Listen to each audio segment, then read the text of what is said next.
If you thought the world was ignoring what is happening in Nigeria, you need to sit down and listen to this very carefully.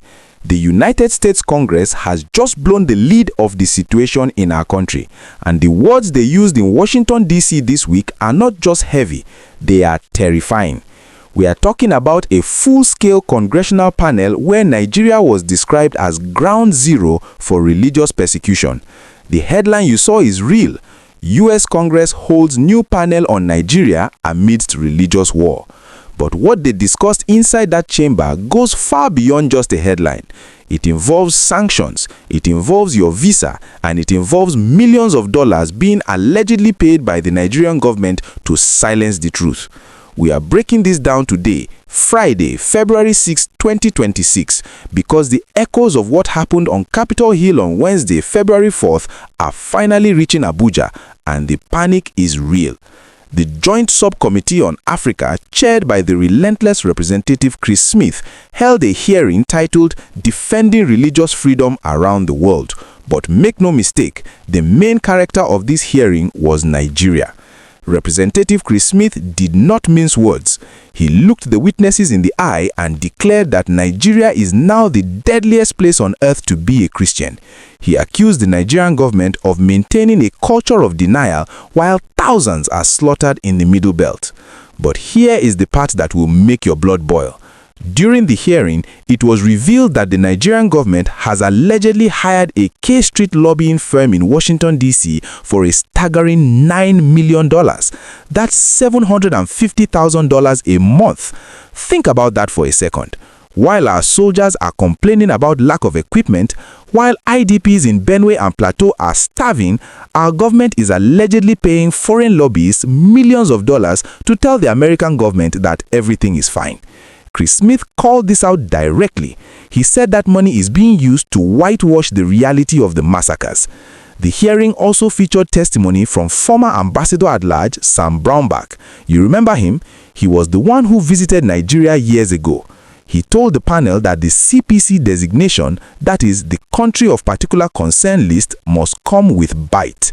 He is calling for targeted sanctions against Nigerian officials. And we are not just talking about travel bans, we are talking about freezing assets. Imagine if the politicians who allow these killings to continue suddenly couldn't access their foreign banned accounts. Do you think the killings would stop then? I want to ask you a question, and I want you to be honest.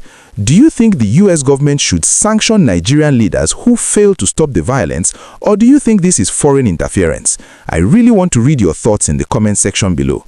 And please, if you are tired of the silence and you want the truth uncensored, do me a massive favor and click that like button right now. It helps us bypass the algorithm and show this video to the world. And if you are not subscribed, hit the subscribe button and turn on the notification bell so you don't miss the next update. Welcome back. Let's talk about the religious war aspect. For years, the official narrative in Abuja has been that this is a farmer-herder clash caused by climate change. But at this hearing, that narrative was torn to shreds. The panel discussed how terrorist groups like ISIS West Africa and the new Lakurawa group are specifically targeting religious institutions.